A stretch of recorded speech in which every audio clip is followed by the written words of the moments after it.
Chapter 6 is about work and energy. So we're kind of changing away from forces for a bit, although forces will play a role. But we will talk about energy.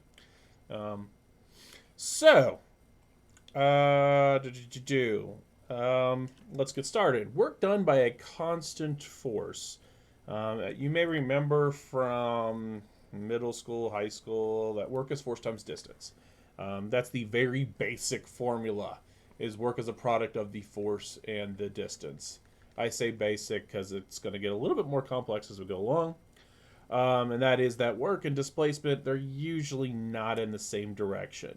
And so work is actually equal to F cos theta d. Where does this F cos theta come from? Well, let's say I have a box, and work would be simply equal to force times distance if it was applied horizontal, if this were the force. But that's not the case. A lot of times, you'll have to push down from a certain angle. Theta, I should probably draw this bigger. There's my box. Let's say you're pushing down like this at an angle below the horizontal. And this is your force, this is your theta. So we have to project the force to go along this dashed line right here because we would need the force and the displacement to be parallel to each other. And so that is really the definition of, well, our working definition of work. It's F cos theta d.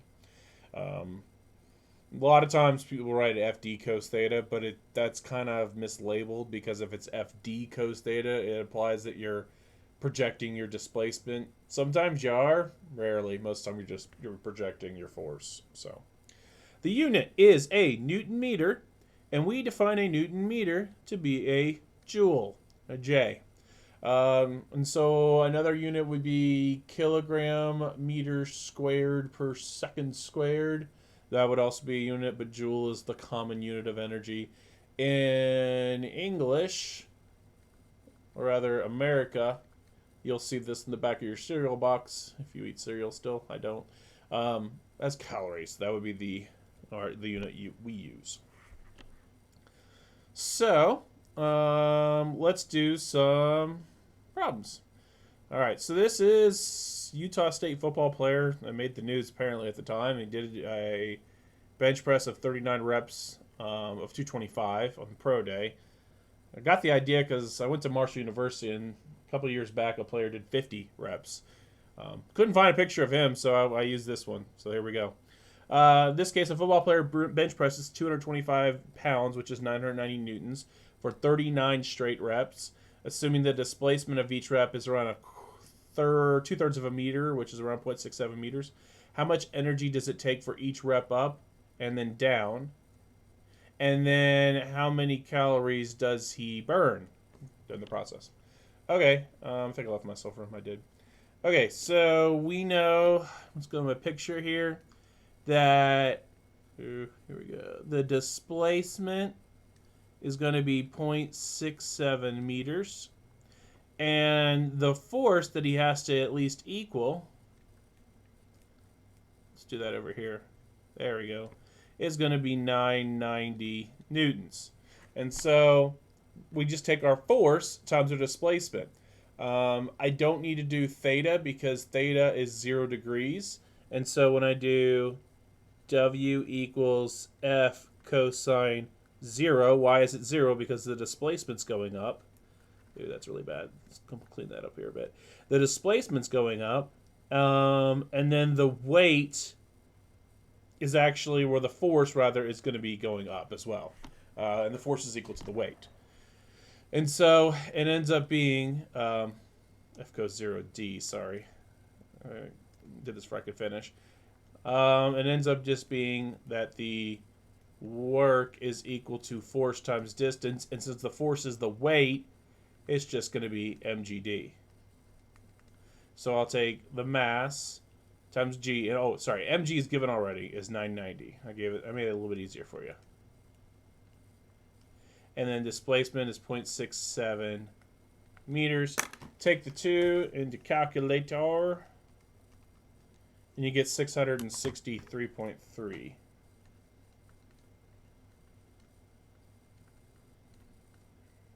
So 663.3 joules of work is done for the rep up.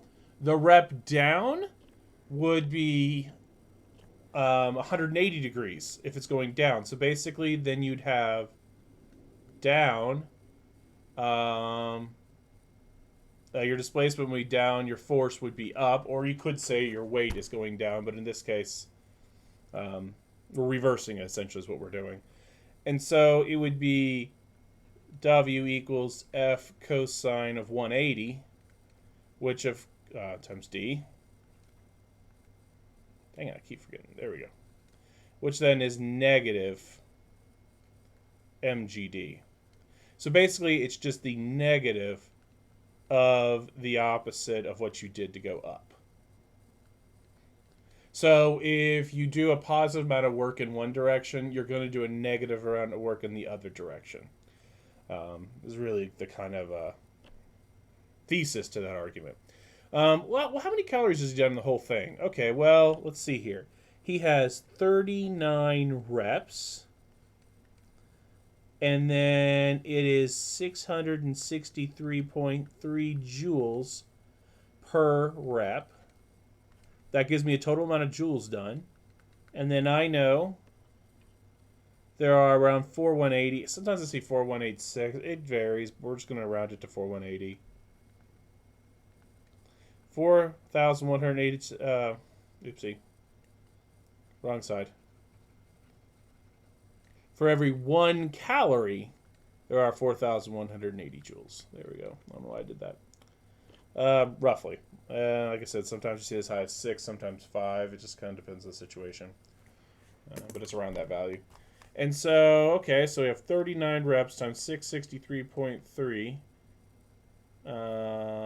And then I'm going to divide that by 4180.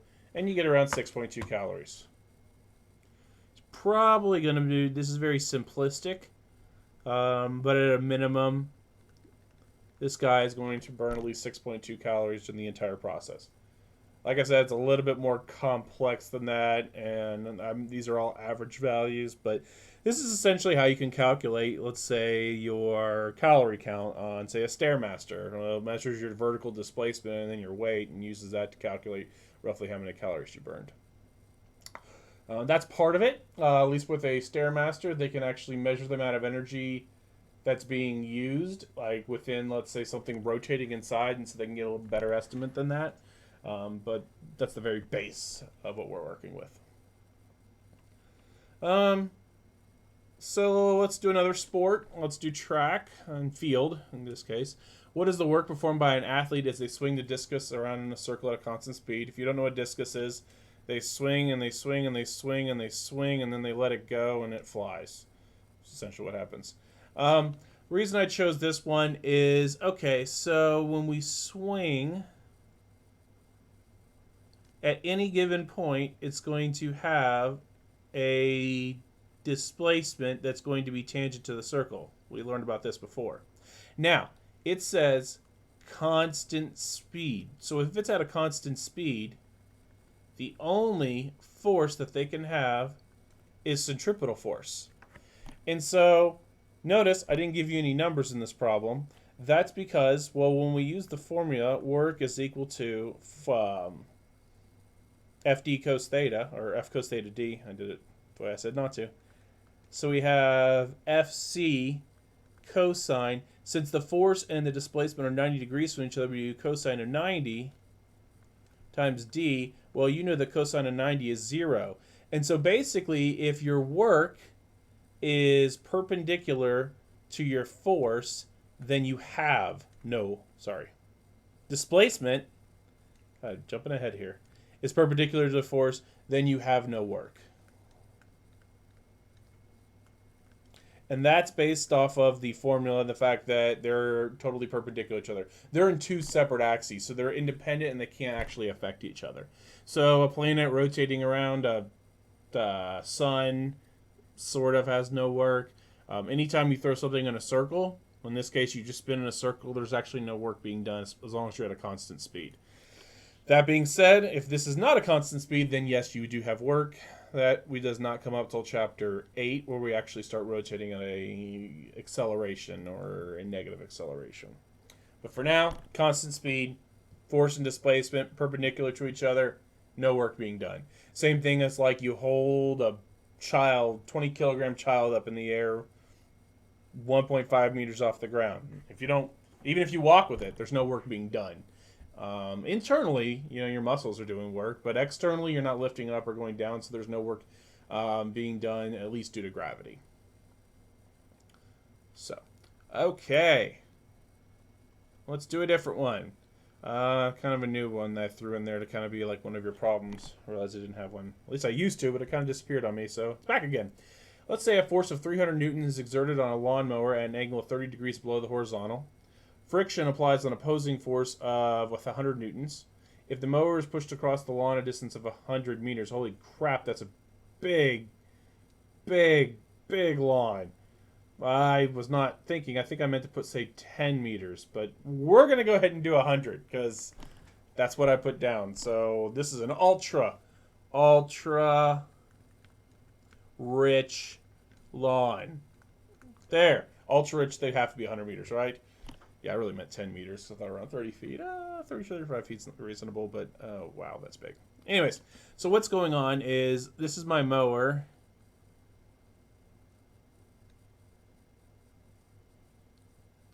And if you know anything about a mower, it'll have some sort of something that kind of sticks out a bit.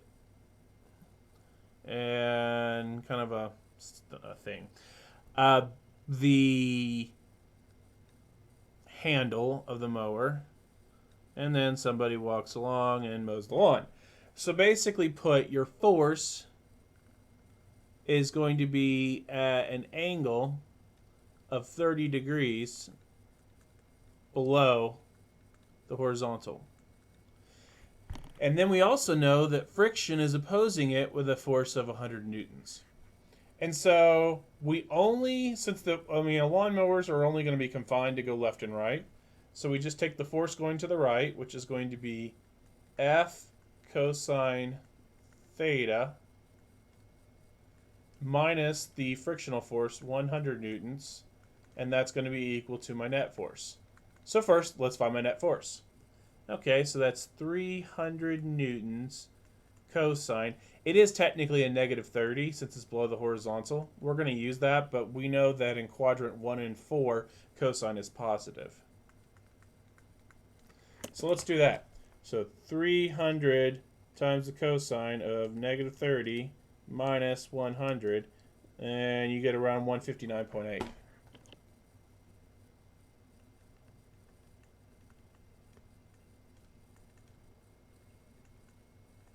So that's my net force. And then to figure out my work, you can take your net force and multiply it by displacement. So I take 159.8 newtons, and I multiply it by the huge displacement of 100 meters. Wow, that's big. That's bigger than a football field. Because, yeah, that's a lot. Because 100 yards, there are more meters. Meter is larger than a yard. 159.8 times 100, I already know what this is, but I'm putting my calculator anyways because I already started it. 15,980 joules of work would be performed on the mower.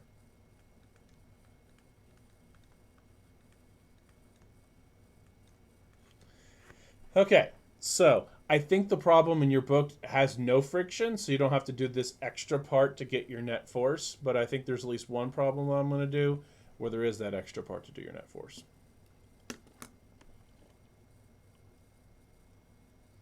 Okay, work and kinetic energy. This is kind of known as the kinetic energy theorem. Basically, it shows a relationship between work and then how much kinetic energy you have, and plus we'll get a formula for kinetic energy. There is a proof for it. How so? Well, let me show you. We know that work is equal to force times distance. There is a cosine of theta, but let's say that we have a ball that's confined to rotate either left or right along some axis. so that the force and displacement are 0 degrees from each other. Well, what if I substitute in ma for force and keep my d? Okay, that's not too bad. So we have work is equal to then mad. All right. Well, what do I know about acceleration? Well, I do know from chapter 2 that there's a v squared is equal to v naught squared plus 2a, and I always write delta x, even though it is delta x, but yeah. Okay, well, why do I want to do that? Let's go ahead and solve that and make a substitution. So v squared minus v naught squared over 2 delta x is then equal to a. So then work equals m, and then v squared minus v naught squared over 2 delta x times d. Okay.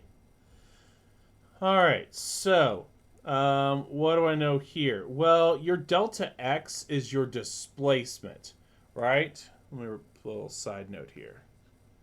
That delta x is your displacement. So delta x and d are the exact same things, because if we have a particle going left and right, whatever its distance is, it's going to be its distance. So really, I can cancel those two values. That gives me mv squared over 2 minus mv naught squared over 2. Rewriting gives me 1/2 of mv squared minus 1/2 of mv naught squared. Here, we define your kinetic energy, which hopefully I've changed them all to be Ke now. Your book uses Ke. I will generally try to use a K just for kinetic energy, but we'll call it the same thing. And that's defined to be 1/2 of mv squared. And so really what you're getting now, bringing this down, is that work is equal to an instantaneous kinetic energy minus your initial kinetic energy, or your change in kinetic energy. So that being said, your force times distance is equal to work, which is also equal to your change in kinetic energy. So this way you can relate how much something changes in speed, as long as you know its mass, directly backwards to see how much work was put into the system. This is what's known as the work kinetic energy theorem. Okay, I'm not sure wherever I found this picture years ago, and I'm not really sure the context of this. I just like to think of it as a grandfather trying to live his glory days, playing with little children, running them over, playing football. I don't know. But let's do a problem on it. So we have a 70-kilogram grandfather nails his grandson in a football game with a force of around 250 newtons at around 3.9 meters a second. The next play, he clobbers his son at 4.3 meters a second. Grandson, probably should say, but maybe he's both. Who knows? In both cases, the distance the force was applied was the same. What was the force of the second hit? So you got to use your work kinetic energy theorem, and that work is equal to 1/2 of mvf squared minus the initial kinetic is just 0. And we also know that work is nothing more than force times displacement. So FD is equal to 1/2 mv squared. And we're assuming that the displacement is, horizontally along the, grass in this case. So first, we don't know the displacement, so we're going to figure that out. I take my 250 newtons, multiply it by D, and that's going to be equal to 1/2 of my 70 kilogram. 3.9, wow, 39, that would be really fast. 3.9 squared. So to figure out distance, I take 0.5 times 70 times 3.9 squared. And then I'm going to divide that by 250. That's going to give me a distance of 2.12. Or let's just say 2.1 meters. Then we're going to use that distance on the second hit to find the force, because we know that this distance is going to be the same.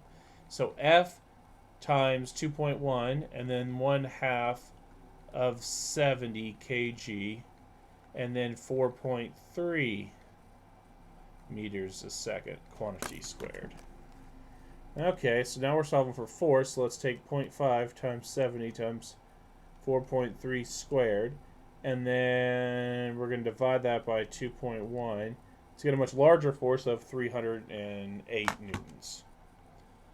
So we sped up, or rather the grandfather sped up, and as a result, his force should have more hit. I mean, that makes more sense, right? The faster you're going, the more force it's going to be felt. And how can you figure that out? Well, using the force kinetic energy theorem.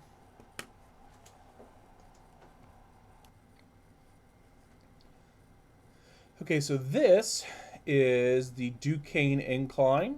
If you look really closely, and I can find my mouse pointer, there we are. This is the cable car that I took a picture of. This is in Pittsburgh, Pennsylvania. You used to have to walk down the mountain, and it took forever, and then some people built a cable car. It's kind of like a train of sorts. It's just one little box, and everyone rides up and down the mountain in it. And they have a few of these in Pittsburgh where it's quite hilly. It wasn't being used in the 60s when everyone had cars, but I think Preservation Society bought it out. And now it's a tourist attraction, and you can go there, and it's really pretty and stuff like that. Pittsburgh, Pennsylvania, not Kansas. I keep forgetting there's a Pittsburgh, Kansas. I was born in Pittsburgh, Pennsylvania. So, in any case, this is the Duquesne incline that goes up Mount Washington. It's like 400 feet high or something. But anyway, so I made up some values, and some of them are actual true. I made up the fact that it's a 2,500 kilogram cable car. We're assuming it breaks loose and slides down the hill. The track is 794 meters long, and then it smashes into the terminal. Let's assume the force of friction working against the car is 10,000 newtons, and that the angle of the incline is, I'll fix this on your end, but this is supposed to be degrees, 30.5 degrees. How fast will the car be moving upon impact?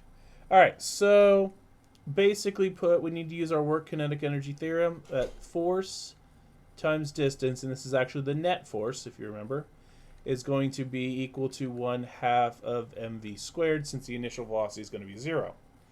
All right, so then how do we get that net force? Well, that's when we go back to our previous chapter, a chapter you most likely weren't a fan of. You should be. I think it's great, but it is harder for the first-time learner to grasp the concepts. All right, so let's draw my little cable car out. We have a normal force that acts perpendicular to the surface, and then we have gravitational force that drags it down.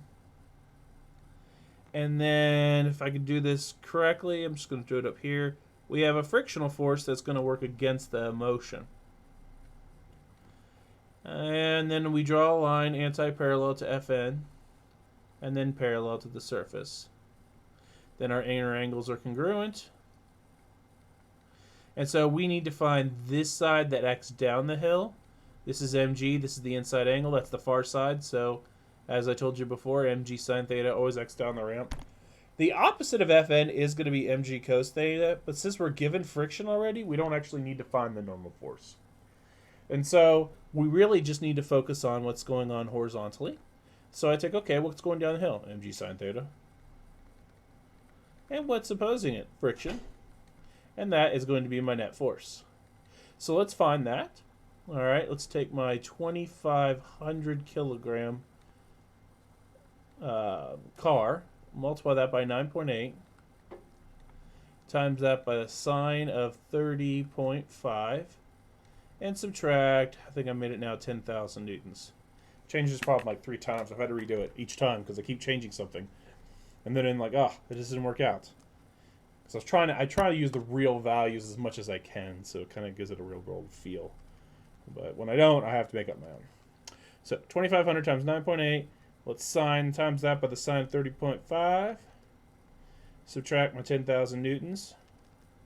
And I get a net force of 2,434. I did give it a very, very, very high frictional value.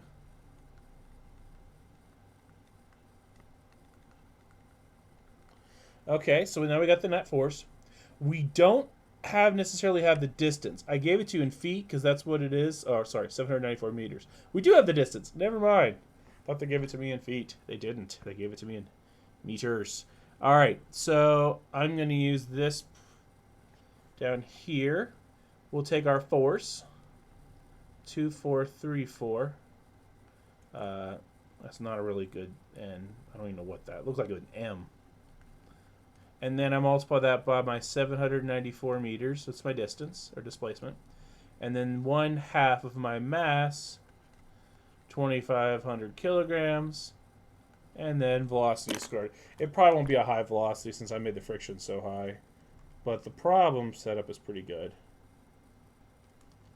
So 2434 times 794 times that by 2. Divide that by 2,500. And it's actually not too bad. 39.3. That's a pretty good guess. So 39.3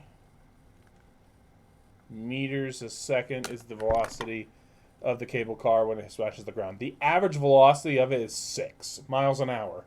So like 3 or 4 meters a second.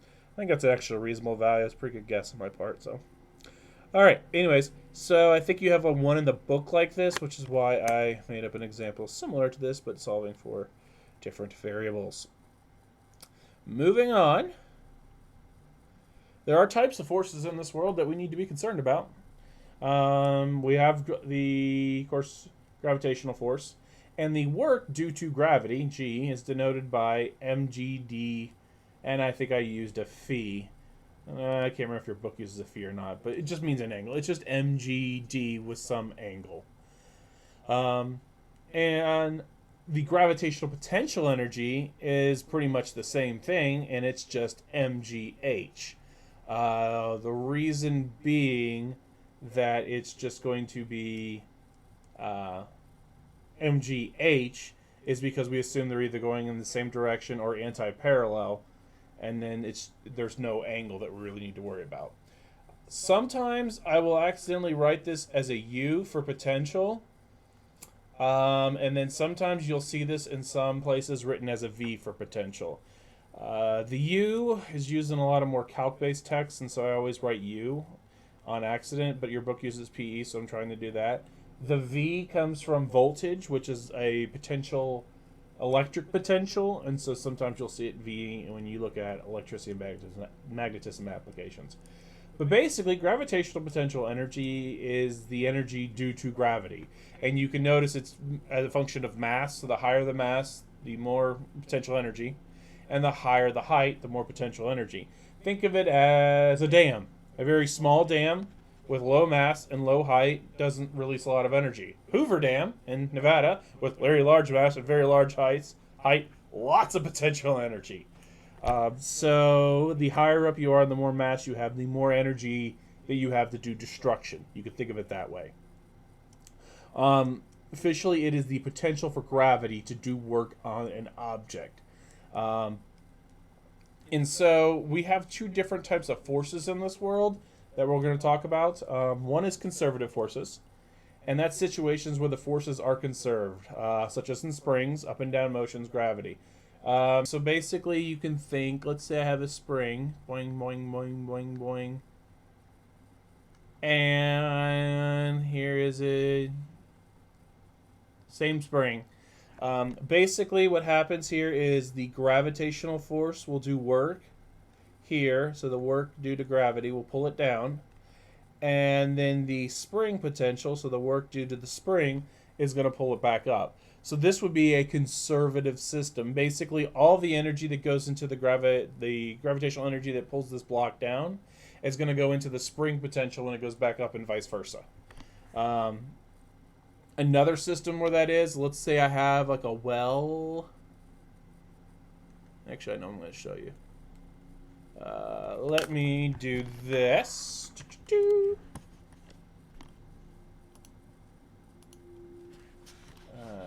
PHET Energy Skate Park. Boom. Do some Energy Skate Park. Boom. Oh, you're gonna make me download it? What? They have not ported this over to HTML5. I'm very sad.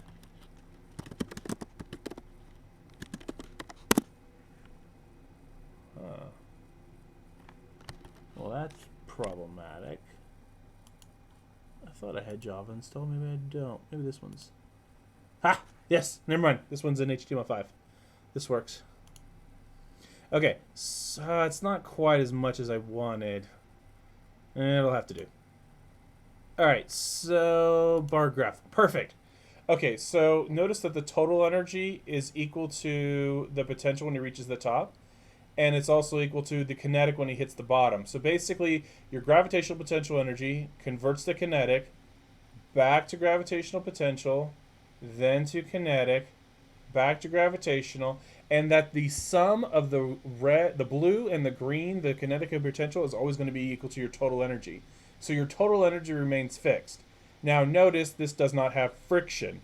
I had an option of choosing friction, and when I did choose friction, it would not quite work. So if I did do that and clicked on friction and did the bar graph and then just gave it a little bit of friction, notice that I'm adding in thermal energy, and then that your kinetic and your potential is then being converted to thermal energy.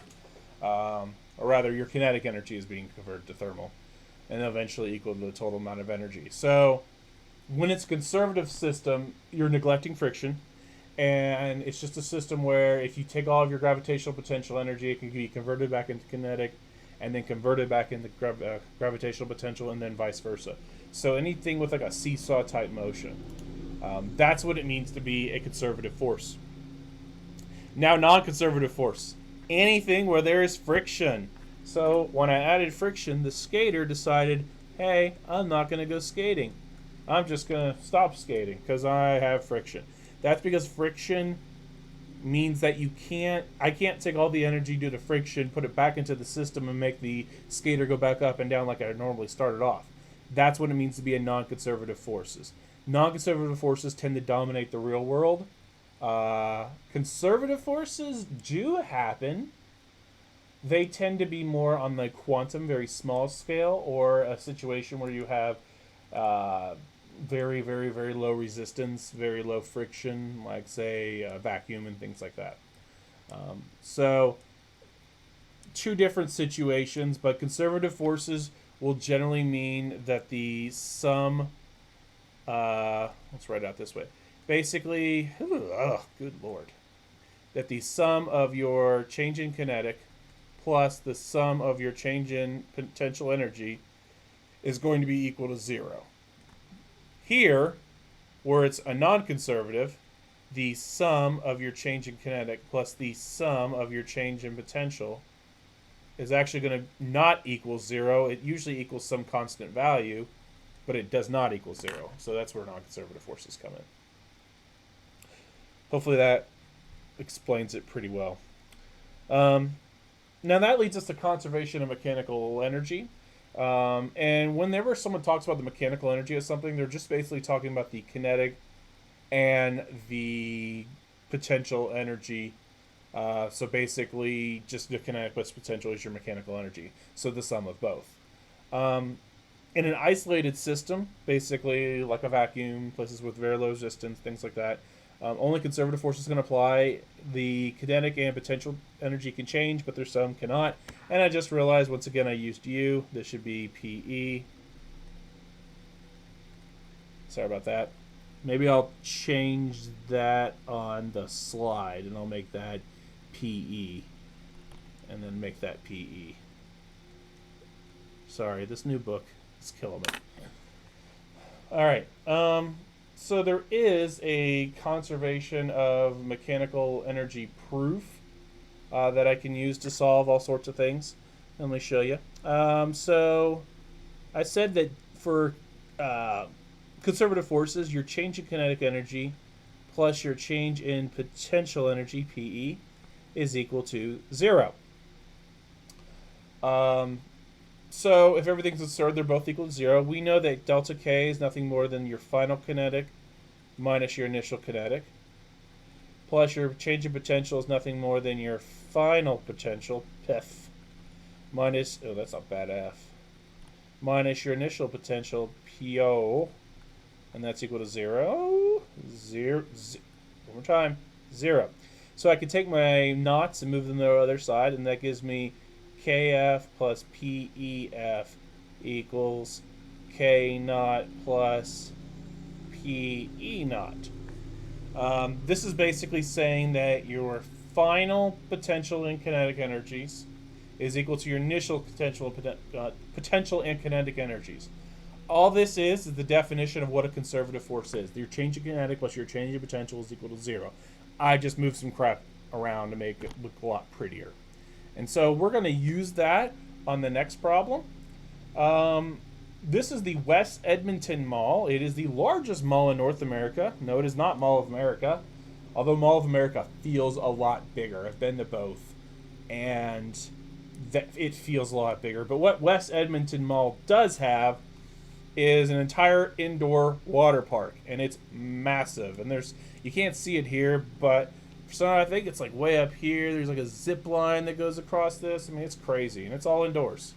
Crazy. But anyways, I use this example because anytime we have an example of like a water slide or ice, we can assume a frictionless surface, so we can assume that the forces there are conservative. We're going to find the velocity of someone at the bottom of the 83-foot twister slide. So that would be this one, because I looked up all these values. And we know that the change in height... Ooh, can't really see that, can I? No, I can't. 83 feet. And 83 feet is equal to 25 meters. This is one of the few times where I looked it up and it comes out in meters, and I converted it backwards for you, since they started to use a lot more meters up in Canada. Okay, so I need to figure out the speed of it. Well, normally in a situation like this, we can't like say, okay, mg sine theta x down the ramp, friction x backwards, because it's all over the place and doing crazy things. So in a situation like this, we could care about two things. Whatever happens in the middle does not actually matter. All we care about are the starting and ending points. If the situation is a situation where they're just conservative forces, nothing matters in between, because while you may lose kinetic going up this part of the slide, you're going to gain the same portion of kinetic back when you come back down, and so everything ends up equaling itself out. With the respect of, well, not respect, but with the exception of the beginning and ending points. And so that's what we want to focus on there. So we take, okay, we have our K naught plus PE naught equals KF plus PEF. What I normally do is I look at the situation and say, okay, do I have potential there? Yes. Do I have kinetic there? No. And so forth. Now, if you've ever been to a water slide, you will know one thing. They generally will not let you run and jump, so that your initial kinetic energy should be 0. Because if you have no velocity, you have no kinetic energy. And so your initial kinetic energy is going to be 0. We care about the moment when you hit the water. And when you hit that water, you are going to have velocity. So that means you do have a final kinetic energy. When you hit the water, everything's measured relative to the water. Yes, you could go down a little bit more. That's more for later in the chapter. But we're only caring about the moment you hit the water, because that's where we want the speed. So that means you have no final potential. But we do have initial gravitational potential, because gravity can do work to help you go down this slide. So we keep that too. So I have then PE naught is equal to KF. So basically all of your initial potential energy is converted into kinetic energy eventually. The formula is mg h naught, and the formula for this is 1/2 mvf squared. Okay, notice one thing, mass cancels, which is great, because we didn't know what mass was. We were never going to solve it without mass, but now it's gone away. So basically if we neglect friction, the speed for everybody is going to be the same when they hit that slide. The end of that slide. In reality, there's a little bit of friction, so there's some variation, obviously, but we assume it's a conservative system.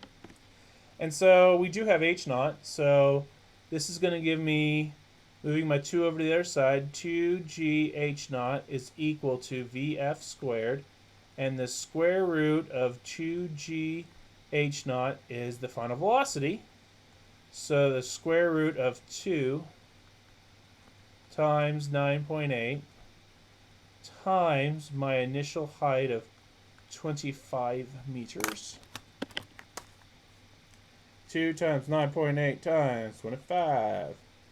Square root of 5, 22.1 meters a second. So pretty fast, actually.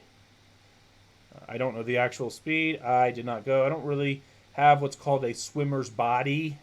So yeah, I didn't go to this place. I just wanted to go to the largest mall in North America.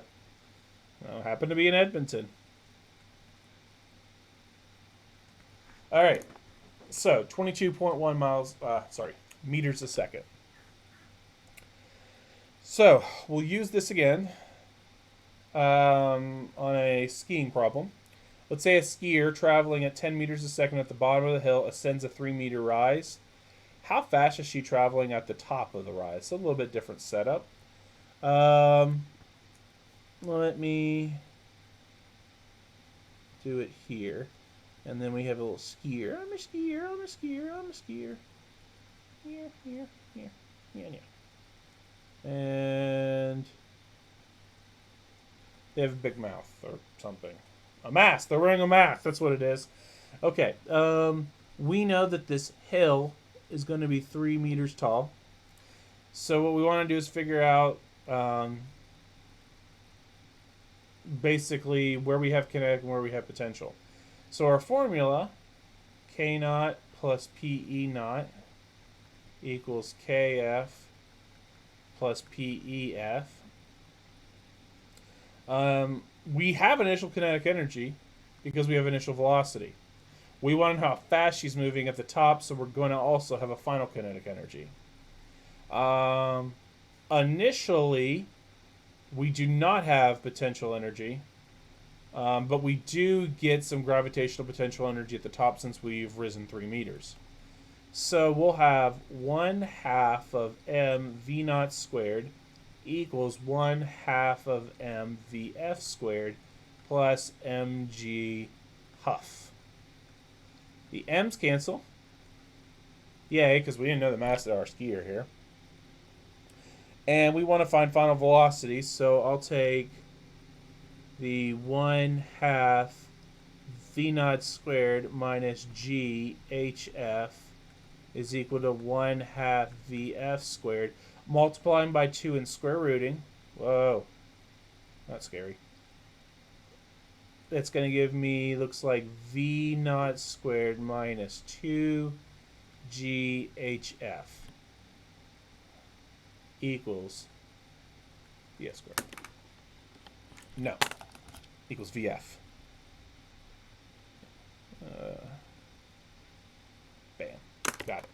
Alright, so we'll take my initial 10, square that, minus 2 times 9.8 times the 3, and then we square root that, and it's going to come out 6.4.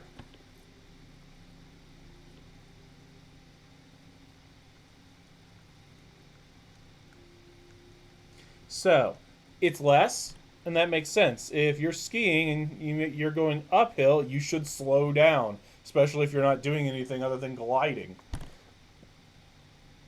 So, the value itself makes sense. And as long as that makes sense and you set it up correctly, you should be pretty good to go. But the setup is generally the hardest part. You're just going to have to ask yourself, where do you have potential, where do you have kinetic? And the rest usually comes in pretty easily.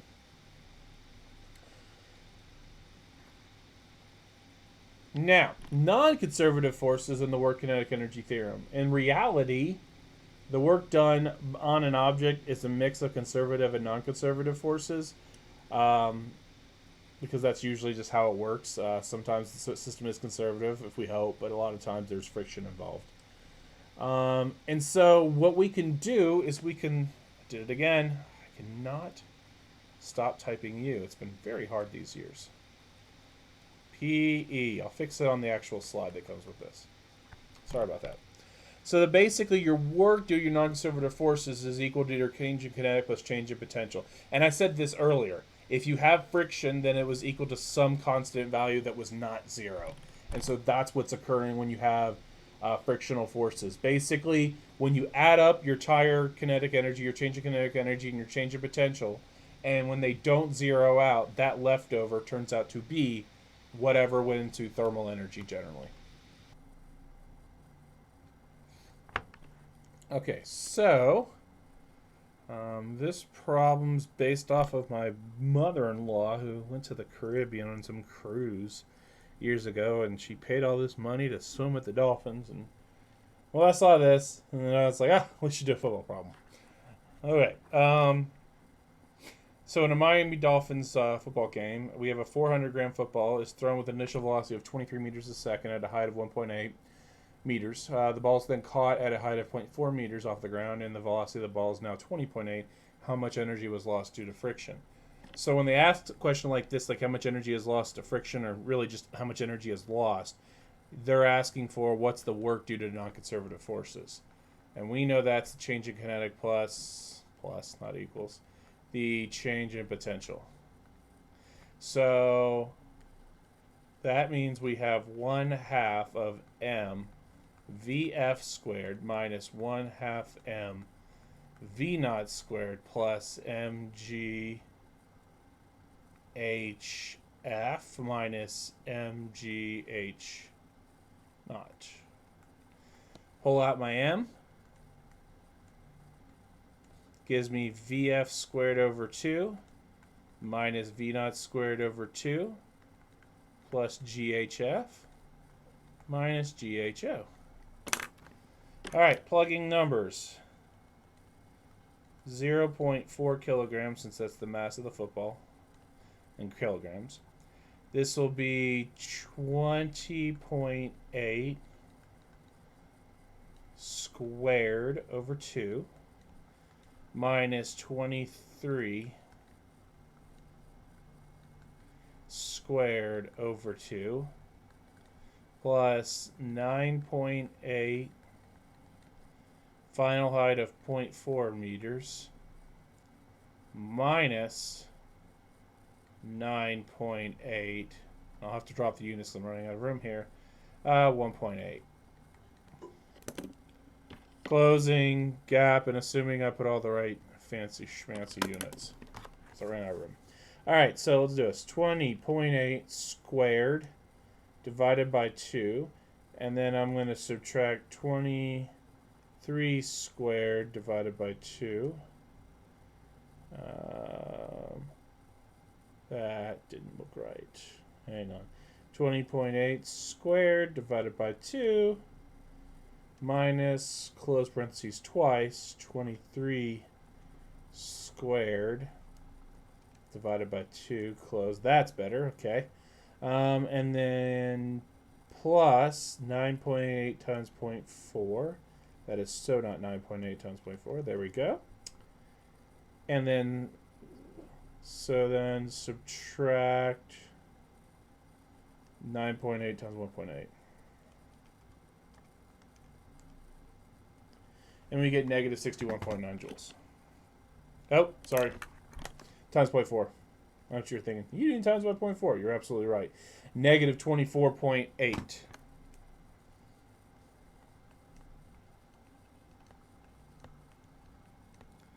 And that's how much work due to non-conservative forces. So basically, that's the amount of energy you lost due to friction in the situation. All right, we cannot talk about energy without talking about power. And why is that? Because sometimes you just don't want to know how much energy is there. You want to know how much energy you can output every second. If I say, well, you've got a 1 million joule microwave, well, that doesn't really tell you anything. It tells you it has the capacity of doing 1 million joules, but not how fast it's going to cook your hot dog or whatever. No, you'd want to know you have an 1100 watt microwave, which says it could do 1100 joules every second of energy. And so power is the average rate at which work is done on an object, and it's described by this little bar, means average, by the way. Let me try to find it. I lost it. Here it is. Found it. Your average power is your work divided by your time. The unit for power is a watt, known as a joule per second. We usually just put W. There are other units such as horsepower in English or in American units, but in the proper SI unit is a watt. We could also describe it as FV. This doesn't do a good job, so I'm going to write it out and show you how it comes by. We know that your average power is equal to work over time. And we know that work is nothing more than force times a displacement over time. Or rather, a distance over time in this case. And since this is average power, then distance over time is nothing more than velocity. And so average power is equal to force times an average velocity. So basically, what we're referring to is these are situations where you're not accelerating. Everything's going to be at a constant speed or at rest. So that if you go back to our equilibrium and non-equilibrium applications, this would be an equilibrium application. All the net force, some of the net forces would be zero. Other than like the gravitational force and things like that kind of are obvious to the problem. So those are the two equations we can use. This is not to be confused with instantaneous power, which is a little bit beyond what we talk about in this class, which would be not a average power, but the instantaneous power at a certain point in time. We will only deal with average. So I don't know where I found this, but I don't know, every time I look at it, it makes me laugh. Anyways, I always have a problem about a cow and a crane, and I was looking for a picture of a cow, and I found this. I don't know why it makes me laugh every time. He's a helicopter. Anyways, 200 kilogram cows lifted at a constant speed of 10 meters in 20 seconds by a crane. How much power is used? So the key here is constant speed, which means that it's an average power application. Different ways that we can do this, but I'm going to do that average power is force times average velocity. We know that the force is nothing more than the weight of the cow. And then the average velocity is going to be the 10 meters that you do in a 20 seconds.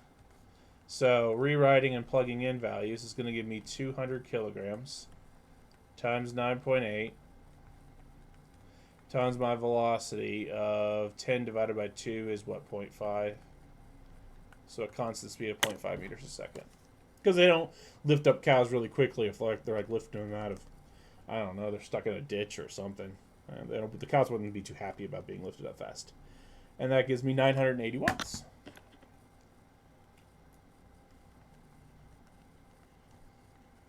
So this would be a little bit less than your microwave, if your microwave is around 1,000 to 1,100 watts. Just to kind of give you an idea. Okay. So most of your power problems are going to be pretty simple like this. You either use work divided by time or you use the force times the constant velocity.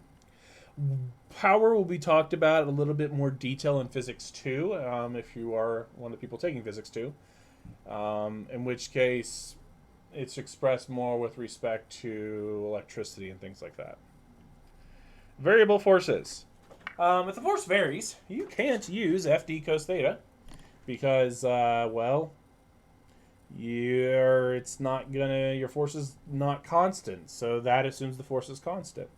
However, like in everything else that we've done up to this point, you can graph it. You can graph it as x versus f. You would get your area under the curve. While calculus is not required, I always throw this in there just in case you remember calculus in possibly high school, or maybe you had to take it for your degree here. And that's basically, it's an integral. Okay, so let's do a problem. Using a graph, how much energy does it take to move the patient according to the graph below? This is a chart of force versus displacement in centimeters of an uncooperative patient. So we need to find the area of this. So I'm going to use my little straight line tool. Here we go. Let's go here, and I think I could cut all the way over, almost. Here,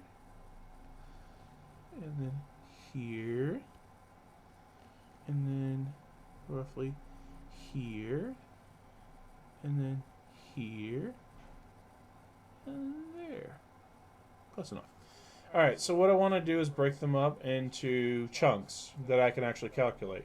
This triangle will be A1, this will be A2, this will be A3, this will be A4, this will be A5, and I want to find the area under all of it.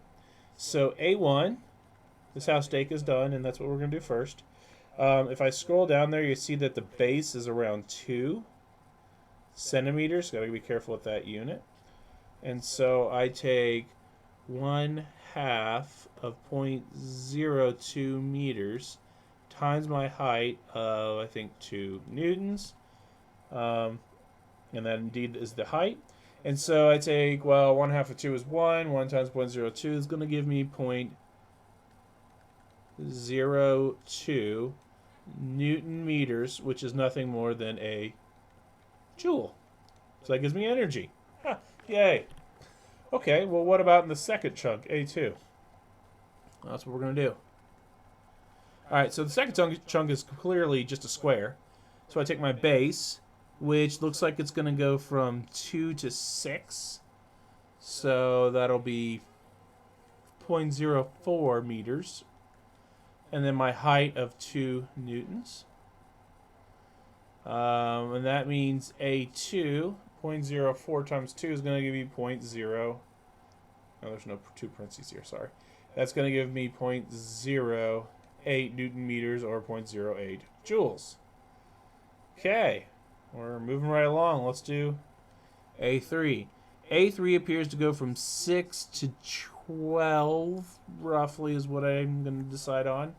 So now we have a square, so we have a base of 0.06 meters, and then a height still of 2 joules.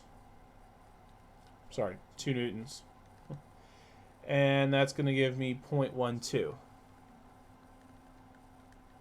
joules, or Newton meters.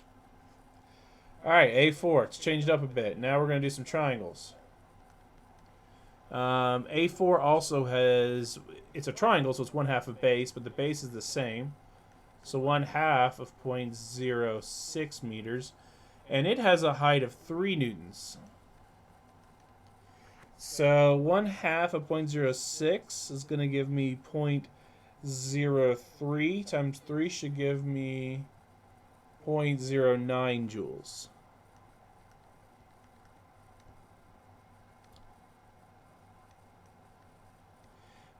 A5 is a box, so it looks like we're going to go from 12 to, let's call it 18. So let's make it 6. So a base of 0.06 meters. And then a height, it goes from 0 to 5 of 5 newtons. Where'd it go? There you go. So 5 times 0.06 is going to give me, what is that? 0.3 joules.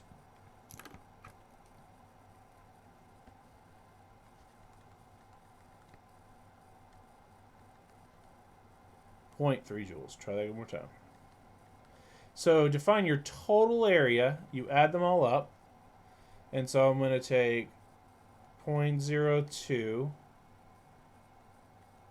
plus 0.08, that's 0.1 joules, plus 0.12, 0.22 joules, plus 0.09, 0.31 joules, plus 0.3, 0.61 joules.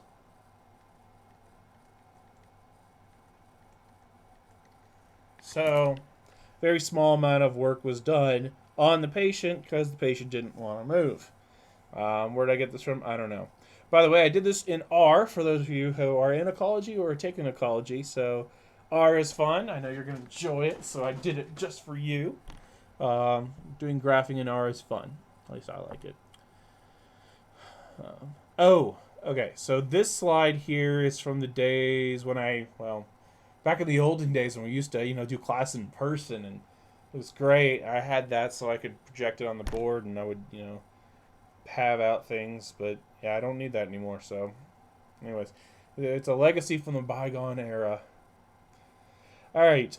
This is normally a problem I do. It's kind of hard to say because I've changed it up a bit, but usually I had problems at the very end that were not quite in order. But basically, I had time, I would throw in the problem. If not, I wouldn't. But now I do have time, I guess. Um, so I took two Toyota. I had to update this year, so I took two Toyota's cars. I tried to pick one of the smallest and one of the largest, and I picked out all the values I could find. Some of them seemed a little unrealistic, but I really don't know cars, so I'm just gonna go with what I found online. I think it was Toyota's official website, so I think I was reading it correctly. But anyways, a Toyota Yaris is now it's around 2,400 pounds, which I thought cars were getting lighter, but the Yaris is the weight of an old Corolla. And it can go from 0 to 60 in around 10 seconds depending on the model, but that's basically your basic model as far as I could tell. In contrast, a 7200 um, Toyota Tundra TRD Pro goes from 0 to 60 in 6.4 seconds. If a gallon of gasoline contains 1.3 times 10 to the 8 joules of energy, then how much gas does each car use to make the acceleration?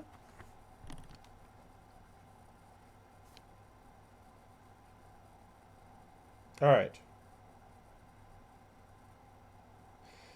Okay, so I'm going to need to use the work kinetic energy theorem to figure out the amount of work needed here. Remember that work was equal to force times distance, which we don't have, but we do have the change in kinetic energy. Because your final kinetic energy is the only one counting since you're starting from rest, so it's just equal to your initial kinetic energy. So we need to find the initial kinetic energies of both. So 1/2 mvf squared. So first let's find it for the Yaris. So that'll be 1/2 of its mass of 1090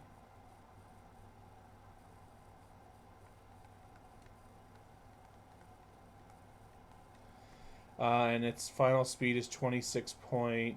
Be the same for both. And so the energy required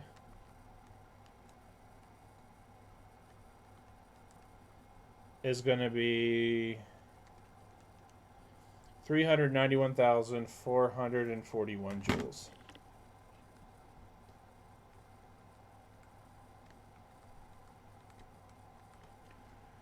And then 440, yeah, 41, right. All right, so then let's do the same thing with our Tundra. So that's 1/2 of its much larger mass, 3269,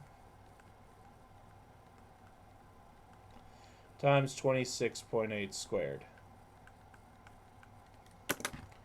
So 0.5 times 3269 times 26.8. I think I may have said 26.9. 26.8 squared gives me a much larger value. It's a bigger car.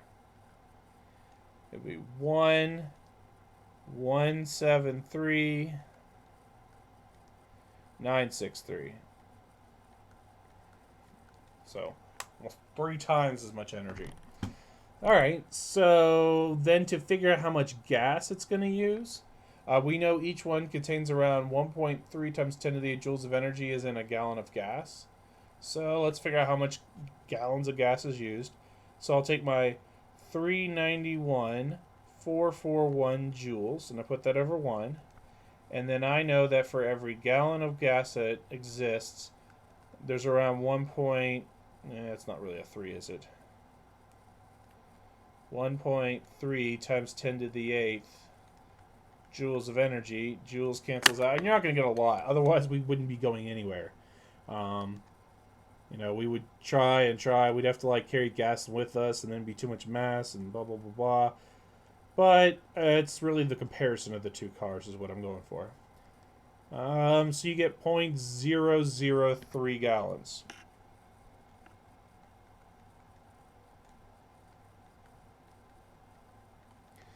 And then there are 128 ounces in a gallon. So about 0.4 ounces. So not a lot. Well, let's do the other one. We have 1,173,963 joules over 1, and then the same conversion. 1 gallon for 1.3 times 10 to the 8th joules. So 1,173,963 divided by 1.38. That gives me point zero. That should be 0.03 gallons. Sorry, I wrote the wrong number. That value's right because I just put it in my calculator, but I don't know why I wrote 0.20. Sorry about that. And this is going to give me point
Okay, so this problem is one of the last ones I do, and it's kind of out of order, mainly because back in the old days when we used to do the class in person, if I had time, I would get to this.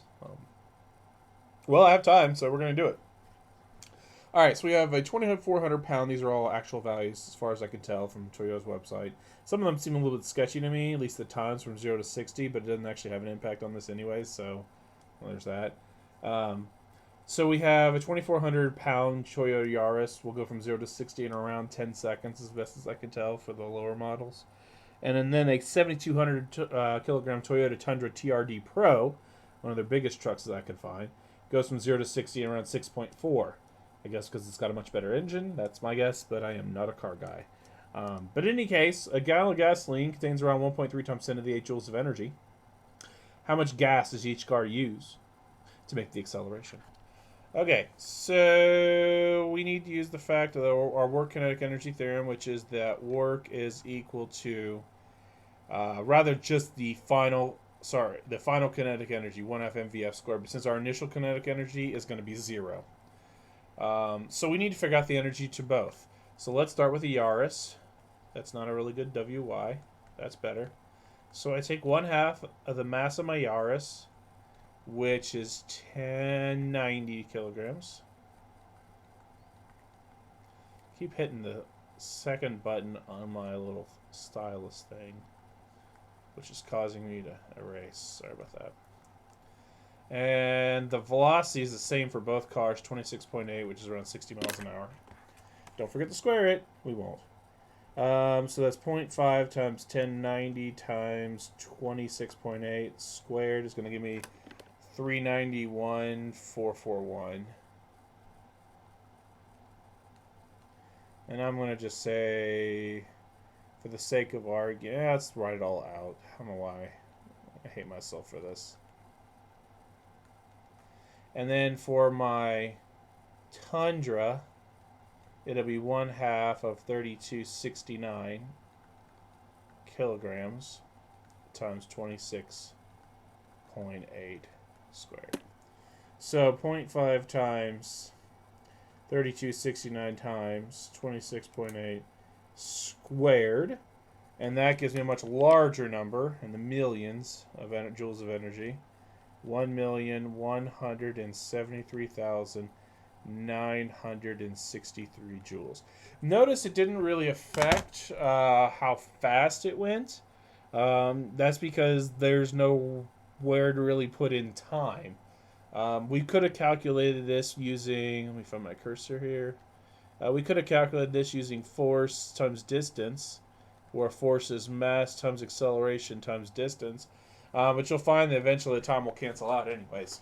So it's kind of interesting in that regard. So that's kind of why I do this. But to find out the amount of gas, we take 391,441, and then I multiply that by, for every 1 gallon of gas, you've got around 1.3 times 10 to the 8th times 10 to the 8th. That's not really... Well, there's an 8. There's no 10 to the... times 10 to the 8th joules. Oopsie, you went off. 391,441 divided by 1.3E8. And that gives you, looks like 0.003 gallons. Not a lot, but you shouldn't expect a lot, because otherwise we would run out of gas pretty quickly. We want cars to be at least somewhat efficient. And so we get 0.003, forgot that, sorry, gallons of gas. Same thing we're going to do, 1173963. I should have rounded this. I don't know why I didn't. No, I regret it. 1 times 1 gallon over 1.3E8 joules. So 1173963, 1.3E8, 0.009.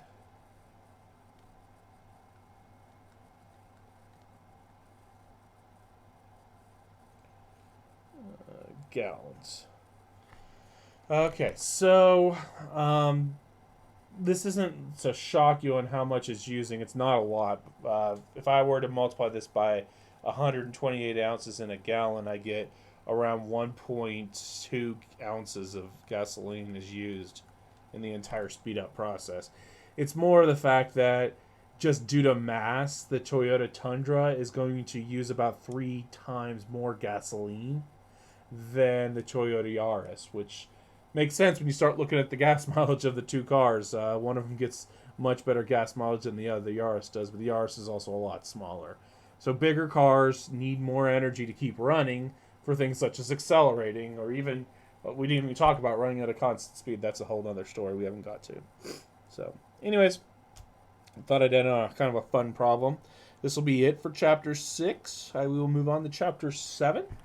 As always, I'm available Tuesdays, Thursdays if you want to come in, roughly from 5 to 6:50, and Jabbar 128.